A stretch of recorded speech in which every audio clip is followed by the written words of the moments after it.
Bonjour à tous, tout d'abord merci à tous les internautes qui prendront le temps de regarder et de s'intéresser au projet La Voie éternelle.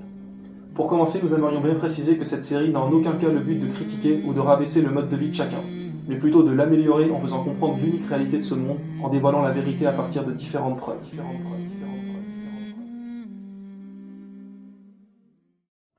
Avant de débuter, je voudrais demander une chose à tous ceux qui sont en train de visionner cette vidéo, c'est d'être honnête avec soi-même.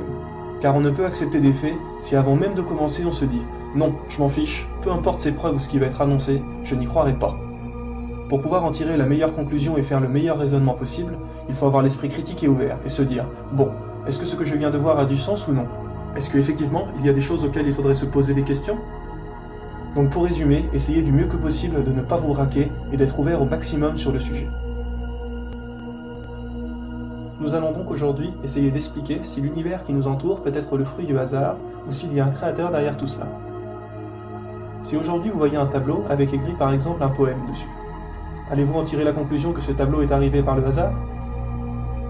Non, vous allez vous dire qu'un peintre l'a forcément réalisé. L'encre ne s'est pas mise toute seule dessus et a créé des rimes, des phrases. Il a forcément fallu quelqu'un avec un pinceau pour peindre et faire ce tableau. Celui-ci n'a donc pas pu arriver par chance. Il a fallu une intelligence pour bien mettre les lettres les unes à la suite des autres pour que le poème ait du sens. Aujourd'hui, la science explique que le fonctionnement d'une cellule humaine est plus compliqué que le fonctionnement d'une grande ville. Les scientifiques sont incapables de créer ne serait-ce qu'une seule cellule fonctionnelle, et le corps humain en possède plus de 50 milliards. Comparé à un simple tableau, une cellule est infiniment plus compliquée. Alors comment peut-on dire qu'une cellule a pu arriver par le hasard, quand on est sûr qu'un simple tableau n'a pas pu l'être?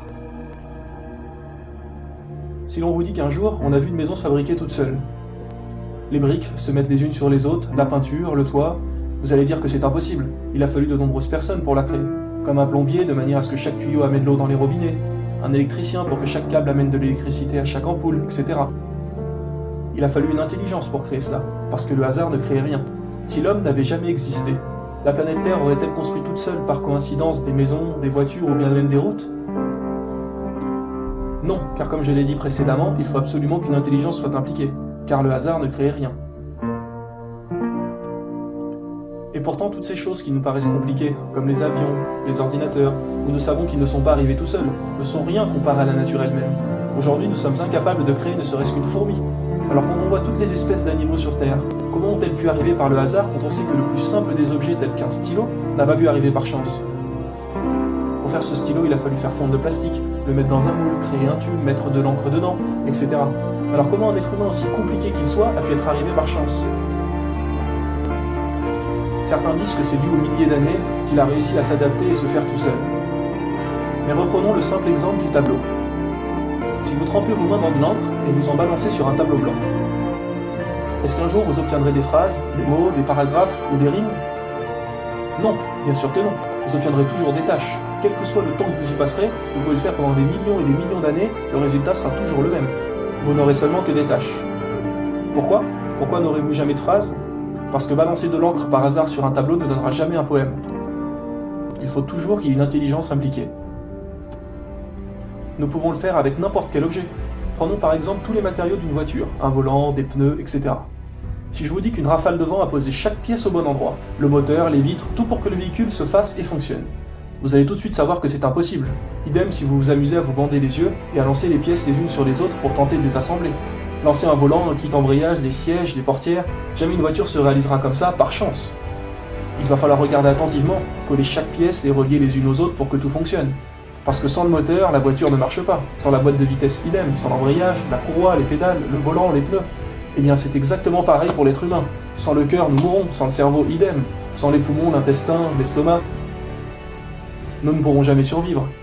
Il faut que tout soit parfaitement bien conçu. Et là, nous ne parlons que d'un être humain. Que dire de tous les animaux, les plantes, les planètes? De plus que quand on voit que l'être humain avec un homme et une femme, à partir d'un spermatozoïde invisible à l'œil nu, va réaliser un autre être humain, quand on sait que les os sont quelque chose de solide et dur, et que pourtant ils vont grandir, imaginez la complexité d'un spermatozoïde et de l'ovule. La nature est bien plus compliquée que tout ce que l'homme a construit. Rien que l'eau est un miracle. Prenez une graine pour faire pousser un arbre. La graine à la base fait à peine 1 centimètre, n'est-ce pas? Et pourtant celle-ci va grandir et devenir un chêne ou un sapin de plus d'une dizaine de mètres. Juste avec de l'eau et la lumière du soleil. Il suffit juste de l'arroser et vous allez avoir un arbre. Vous pouvez prendre une brique, arroser-la autant que vous voulez, allez-vous obtenir un jour une maison? Ou même juste un mur plus grand? Évidemment que non. Cela prouve bien que la nature est des centaines de milliers de fois plus compliquée que ce que l'on construit. Et on sait très bien que ce que l'on construit tel qu'un immeuble ne se crée pas par hasard. Ni une caméra, une porte, un bateau, des lunettes, ou même un clou. Un simple clou ne peut pas arriver par chance. Alors soyons honnêtes, comment tous les animaux ont pu arriver par hasard? Si l'être humain n'avait jamais vu le jour, tous les objets qu'il a faits n'auraient jamais existé. Pourquoi? Parce qu'il faut qu'elles aient un créateur. Si un jour vous vous baladez en forêt et vous trouvez un mégot de cigarette ou un sac poubelle par terre, vous en arrivez directement à la conclusion que quelqu'un a fumé ici, et quelqu'un de sale a déposé ses ordures. Forcément quelqu'un a mis ces objets-là. Alors qui a mis tous les paramètres nécessaires à la vie dans l'univers? Nous savons que la Terre est à la bonne distance par rapport au Soleil. Si nous étions un peu plus près, il ferait trop chaud et l'on ne pourrait pas survivre. Si nous étions plus loin, cette fois-ci trop froid. Il faut donc que nous soyons suffisamment éloignés, sans l'être trop non plus, pour que la vie puisse s'y développer. Et nous sommes comme par hasard au bon endroit. Nous savons aussi que nous avons la bonne gravité. Si celle-ci était plus forte, nous nous écraserions sur le sol. Ou au contraire, si celle-ci était plus faible, nous flotterions dans l'air, et nous ne pourrions pas nous asseoir ou nous déplacer convenablement. Si celle-ci était même beaucoup plus faible, nous finirions par nous envoler et atteindre l'espace. Mais non, encore une fois, la gravité est tout à fait convenable à la vie sur Terre. Quelqu'un a fait que nous avons la bonne proportion.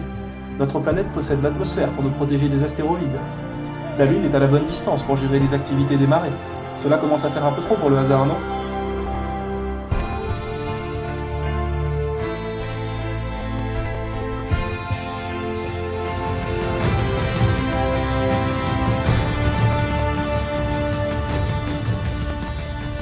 Pourquoi êtes-vous sûr alors, lorsque vous voyez un sac poubelle, que quelqu'un l'a forcément déposé là et qu'il n'est pas arrivé tout seul par chance, ce sac? Pourquoi ne vous dites-vous pas, non, ce sac est arrivé par hasard ici? Parce que vous savez que c'est impossible. Alors pourquoi n'êtes-vous donc pas sûr pour toutes les caractéristiques nécessaires pour la vie sur Terre, comme celles qu'on vient de citer, telles que la gravité ou l'atmosphère? Qui les a mis là? Puisque vous êtes certain que pour un simple sac, ce n'est pas le hasard. Comment ces choses beaucoup plus compliquées que le sac ont pu, eux, arriver par hasard? Si la masse de la planète serait trop faible, elle laisserait échapper les gaz tels que l'oxygène et nous ne pourrions donc pas survivre. Nous savons aujourd'hui que l'air que nous respirons est composé de 21% de dioxygène, 78% de diazote et de 1% de ce qu'on appelle les gaz rares. Si le dioxygène augmentait ou ne descendrait ne serait-ce que d'1%, nous ne pourrions pas le supporter longtemps et survivre. Il faut l'exacte proportion. Qui a encore une fois déposé cette parfaite proportion sur Terre pour que nous puissions respirer normalement? On n'y pense pas, mais on sait que sans manger, un homme peut vivre environ 1 mois, sans boire à peu près 3 jours, et sans respirer, c'est pas plus de 5 minutes. Il faut absolument qu'il y ait de l'air partout et à volonté, et que sa composition soit parfaite pour pouvoir permettre la vie. Et de plus qu'elle n'est pas seulement parfaite pour nous, mais qu'elle l'est aussi pour tous les animaux, les plantes. Qui a donc conçu tout ça? Comme c'est expliqué précédemment, et nous pouvons le faire avec toutes sortes d'objets, si vous trouvez un ballon de foot sur un terrain, vous savez que des gens ont joué ici et ont laissé leur ballon. Vous n'avez aucun doute là-dessus. Vous savez que le ballon ne s'est pas déplacé tout seul par magie et est arrivé sur ce terrain. Quelqu'un l'a forcément mis là. Alors qui a mis la terre au bon endroit? Si vous voyez écrit sur la plage un texte, vous savez que forcément quelqu'un est venu et l'a inscrit sur le sable. Ce n'est pas les vagues qui ont marqué ces inscriptions toutes seules. Encore une fois, il a fallu une intelligence pour noter cela. Alors qu'en est-il pour toutes ces variables? Qui a tout composé? L'oxygène, la distance Terre-Soleil, etc. Prenons les animaux. Par exemple le chameau. On sait que le chameau peut rester très longtemps sans boire une seule goutte d'eau. Il boit une fois et ensuite il peut attendre plusieurs semaines avant d'avoir besoin de boire à nouveau. L'animal est capable d'économiser l'eau dans son corps. Et comme par hasard, où se situe le chameau? Dans le désert, là où il n'y a pratiquement pas d'eau. Tout est parfaitement bien fait et tout cela ne peut que provenir d'un créateur, et non du hasard.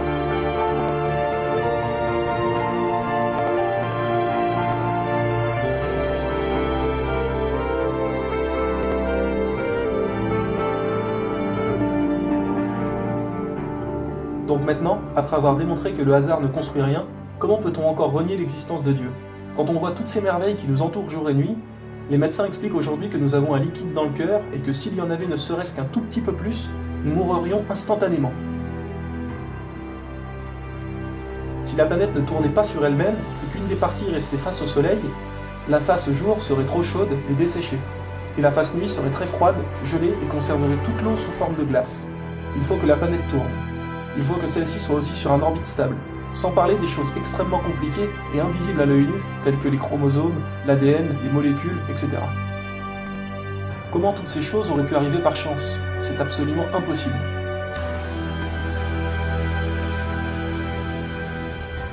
Certains pensent que les choses se sont adaptées pour vivre, que par exemple, l'homme descend du singe et qu'il s'est adapté. Or, on sait très bien aujourd'hui que c'est impossible et que rien ne change et s'adapte. Si par exemple, vous mettez un être humain dans l'espace, il n'y a pas d'oxygène dans l'espace, n'est-ce pas? Est-ce que l'être humain et son corps vont-ils s'adapter pour réussir à vivre sans oxygène? Bien sûr que non, il ne tiendra pas et mourra forcément. Si vous mettez un animal qui vit sur Terre, sous l'eau, va-t-il lui pousser des branchies instantanément pour respirer sous l'eau? Bien sûr que non, il va mourir aussi directement. Il faut que dès le départ, les animaux soient parfaitement construits. Si vous prenez un fruit tout simple, tel qu'une cerise, arrosez-la ou brûlez-la ou ce que vous voulez, allez-vous obtenir un jour une banane? Est-ce qu'un jour la cerise va s'adapter et devenir une banane ou un melon ou peu importe? Ou alors, si vous plantez le noyau de cette cerise, est-ce qu'un jour il va pousser un pommier au lieu d'un cerisier? Vous pouvez essayer pendant des millions et des millions d'années, il y aura toujours un cerisier et non quoi que ce soit d'autre. Étant donné que nous sommes sûrs qu'un simple fruit ne peut changer, comment peut-on alors penser qu'un être humain aussi compliqué qu'il soit puisse lui changer? C'est tout à fait impossible. Beaucoup de gens ne savent pas, mais la théorie de l'évolution a été réfutée depuis très longtemps, et ceci par les évolutionnistes eux-mêmes. Et en y réfléchissant, même si cela avait pu être vrai, et que l'homme descendait du singe, qui aurait alors créé ce singe? Dans tous les cas, il faut qu'il y ait un créateur à la base. Parce que rien n'apparaît tout seul. Le rien ne crée rien. Si vous prenez une boîte vide, est-ce qu'un jour un objet va apparaître dedans? Non, parce que comme je l'ai dit, le vide ne peut rien créer. Donc, si un simple stylo n'est pas apparu tout seul, comment toute la nature est-elle venue? À présent que l'on sait que rien ne s'adapte et que rien ne peut arriver par chance, nous savons qu'il y a forcément eu une intelligence impliquée dans la réalisation des lois de l'univers. Et donc pour finir, quand on sait que les scientifiques sont incapables de créer une seule cellule fonctionnelle, et que l'on en possède donc plus de 50 milliards, alors qui les a créés? Quand on sait que nous sommes incapables de créer un seul animal, que ce soit insecte, mammifère ou peu importe, et que l'on sait qu'ils n'ont pu arriver par hasard, comment ont-ils donc soudainement apparu sur Terre avec leurs caractéristiques parfaites? De plus que certains animaux sont vitales à la survie de l'homme. On sait aujourd'hui que si les abeilles n'existeraient plus, l'espèce humaine disparaîtrait. Albert Einstein l'a expliqué et a confirmé ce fait, que si tous les abeilles mouraient, les humains mourraient environ 4 années plus tard, car elles ont une importance immense et que sans la pollinisation, les plantes ne pourraient plus se reproduire, et cela engendrerait toute une série de faits, et que la vie ne pourrait plus continuer. Tout doit être donc extrêmement bien réglé. Donc, pour conclure, quand vous vous baladez dans la rue, chaque chose que vous voyez, les véhicules, les poteaux électriques, les immeubles, vous ne vous dites pas, tiens, est-ce qu'il y a un constructeur derrière ça, ou cet immeuble s'est-il construit tout seul? Et quand vous voyez une peinture, vous ne vous dites pas, tiens, est-ce qu'il y a un poète qui l'a fait, ou s'est-il construit par hasard ce tableau? Vous savez très bien que quelqu'un l'a réalisé.